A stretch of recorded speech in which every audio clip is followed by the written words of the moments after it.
That time I got reincarnate as a slime. जितना बड़ा series का नाम है उतना ही ज्यादा क्रेजी इसका पावर सिस्टम। और तुम ही मुझे बता दो, तुमने कितनी ऐसी सीरीज देखी है जहां किसी को नाम देने से वो इवॉल्व हो जाता है। और बस इतना ही नहीं, तेंसुरा के पावर सिस्टम में और भी काफी सारी चीजें क्रेजी हैं जो समझनी थोड़ी ज्यादा मुश्किल है। पर तुम ज्यादा मत सोचो, मैं तुम्हें सब बता दूंगा। मैं तुम्हें ये भी बताऊंगा तेंसुरा वर्ल्ड को क्रिएट किसने किया, कैसे किया, और कौन कौन सी एंटिटी एग्जिस्ट करती हैं जो पावर सिस्टम से बियॉन्ड लेवल पर हैं। सब बताऊंगा तुम्हें, बस वीडियो को एंड तक देखना। And that time I got reincarnate as a slime, ये जो टाइटल है एनिमे का, इसका शॉर्ट फॉर्म है तेंसुरा, तो कंफ्यूज मत होना। तो अब मेन वीडियो शुरू करते हैं तेंसुरा के पावर सिस्टम के कोर कॉन्सेप्ट से, जो है मैजिक्यूल्स। और अगर तुम्हें आसान भाषा में समझाऊं तो जिस तरह से ड्रैगन बॉल में की एनर्जी होती है, नारुतो में चाकरा होता है, उसी तरह से तेंसुरा में मैजिक्यूल्स हैं। और जिसके पास जितने ज्यादा मैजिक्यूल्स होंगे उसके पास उतना ज्यादा पोटेंशियल होगा। और सीरीज के मुताबिक ह्यूमंस में होते हैं लो मैजिक्यूल्स एंड मॉन्स्टर्स में होते हैं हाई मैजिक्यूल्स। पर सबसे ज्यादा मैजिक्यूल्स होते हैं डीमन लॉर्ड्स में, ड्रैगन में और प्रीमोर्डियल डीमंस में। तीनों के बारे में आगे डिटेल में बताता हूँ। क्रेजी क्रेजी चीजें तुम्हें आज बताऊंगा, तो कॉपी पेंसिल लेके बैठ जाओ, सब समझा दूंगा तुम्हें। इसके बाद आते हैं सोल्स या फिर एग्जिस्टेंस लेवल, जिनके 3 स्टेज हैं। फर्स्ट मटेरियल लाइफ फॉर्म, जहां ह्यूमन और वीक मॉन्स्टर्स आते हैं। सेकंड स्पिरिचुअल लाइफ फॉर्म, जहां हायर बींग्स आते हैं। And third divine and ultimate life form, जहां ट्रू ड्रैगन्स और डीमन लॉर्ड्स आते हैं। और जितनी ज्यादा हायर सोल उतना ज्यादा मुश्किल उसे मारना। पावर सिस्टम में तीसरी चीज आती है स्किल्स, जो कि 4 पार्ट्स में डिवाइड हैं। Normal skills, extra skills, unique skill और अल्टीमेट स्किल्स। जहां नॉर्मल स्किल में आती है basic abilities, fire generation, regeneration जैसी। एक्स्ट्रा स्किल्स में आती है advance abilities.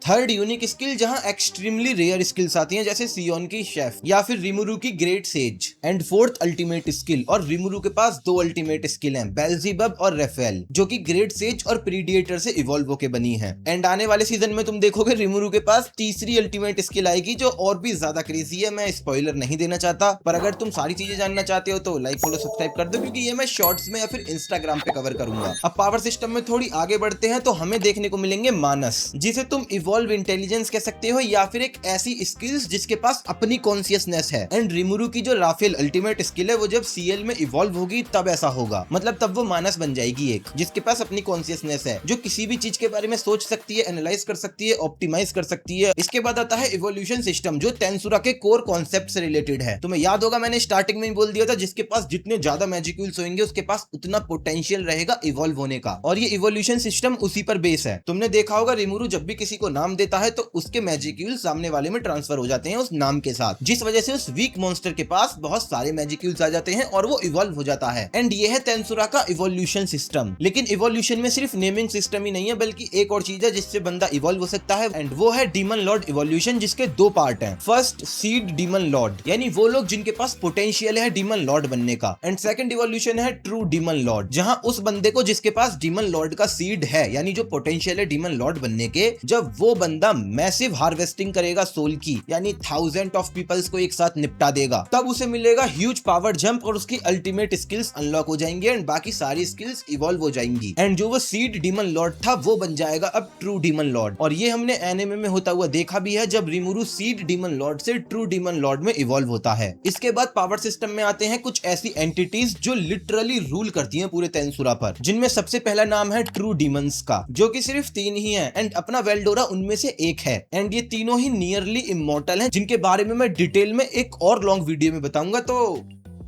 Like follow subscribe hype सब कर दो, क्योंकि इस पे व्यूज आएंगे तभी तो अगली वीडियो बनेगी। एंड टॉप टियर बीइंग में दूसरे नंबर पे आते हैं डीमन लॉर्ड्स, जिन्हें तुम मॉन्स्टर का रूलर भी कह सकते हो, और इतने ज्यादा स्ट्रॉन्ग जो गॉड से टो टू टो कंपेयर करे जाएं। एग्जांपल देके बोलूं तो मिलिम नावा, गाय क्रिम्सन और रिमुरु टेम्पेस्ट। और जैसा मैंने बोला था, मैं तुम्हें बताऊंगा ये पूरा पावर सिस्टम क्रिएट किसने किया, तो उसके लिए रुको। एंड मिलिम नावा उसकी बेटी है। एंड टॉप टियर बीइंग में तीसरे नंबर पे आते हैं प्रीमोर्डियल डीमंस, जो कि यूनिवर्स की एग्जिस्टेंस से एग्जिस्ट कर रहे हैं, जिन्हें उसने बनाया है, जो मिलिम नावा का बाप है। एंड टोटल 7 प्रीमोर्डियल डीमन है, जिसमें से 4 रिमुरु को सर्व करते हैं। एंड तुम्हारा फेवरेट डियाब्लो उन्हीं में से एक है। और देखो मैं जानता हूं, मैं हर चीज को कह रहा हूं, आगे बताऊंगा, क्योंकि तेंसुरा यूनिवर्स बहुत बड़ा है और बहुत सारी वीडियोस बन सकती हैं। एक ही वीडियो को मैं बहुत बड़ा बना दूं, तुम देखो ना तो क्या ही फायदा। एंड ये तो वो सब हो गया जो पावर सिस्टम में एग्जिस्ट करता है। एंड अगर मैं पावर स्केलिंग करूं तेंसुरा वर्ल्ड की, तो सबसे नीचे आते हैं ह्यूमंस, उसके बाद आते हैं मॉन्स्टर, उनके ऊपर आते हैं नेम्ड मॉन्स्टर, यानी यानी जिन्हें नाम मिला हुआ है। इनके ऊपर आते हैं सीड डीमन लॉर्ड, यानी जिनके पास डीमन लॉर्ड बनने का पोटेंशियल है। इनके ऊपर आते हैं ट्रू डीमन लॉर्ड, मतलब जो डीमन लॉर्ड बन चुके। एंड ट्रू डीमन लॉर्ड के साथ आते हैं प्रिमोडियल डीमंस, एंड उनके ऊपर आते हैं ट्रू ड्रैगन जैसे वेल्डोरा। और सबसे ऊपर आते हैं गॉड टियर बीइंग्स, जिनमें सबसे पहला नाम आएगा वेल्ड नावा का और दूसरा रिमोरू टेम्पेस्ट। अब जो लोग सोच रहे हैं वेल्ड नावा कौन है, तो ये वेल्ड नावा है मिलिम नावा का बाप, और वो बंदा जिसने पूरा तेंसुरा यूनिवर्स क्रिएट किया है। क्यों किया, वो रीजन बहुत ज्यादा सिंपल है। वेल्ड नावा को एक ह्यूमन से प्यार हो गया था। वेल्ड नावा था एक ओमनीपोटेंस बीइंग और ये ह्यूमन कहाँ तुच्छ इंसान। तो जब वेल्ड नावा को इस ह्यूमन से प्यार हुआ तो इसने अपनी ओमनीपोटेंस पावर से एक यूनिवर्स क्रिएट किया जो अभी तेंसुरा यूनिवर्स है, एंड सब कुछ क्रिएट किया, नेमिंग सिस्टम, ट्रू ड्रैगन्स, प्रीमोडियल्स, सब कुछ। और जब इसकी ओमनीपोटेंस पावर चली गई तो ये भी एक नॉर्मल ह्यूमन बन गया, और प्यार इसे नॉर्मल ह्यूमन से था ही। इनकी शादी हो गई और मिलिम नावा हुई उसमें से, जो अपने आप में ही एक गॉड टियर बीइंग है। और अगर तुम्हें वेल्ड नावा स्टार किंग ड्रैगन के बारे में भी जानना है तो कमेंट कर देना। देखो मुझे नहीं पता यार तुम कितने लोग एक्साइटेड हो तेंसुरा के लिए, कितने नहीं। तो जिस चीज पे ज्यादा कमेंट आएंगी वो अगली वीडियो होगी। और तुम मेरी इन वीडियोस को भी देख सकते हो, तुम्हें मजा आ जाएगा,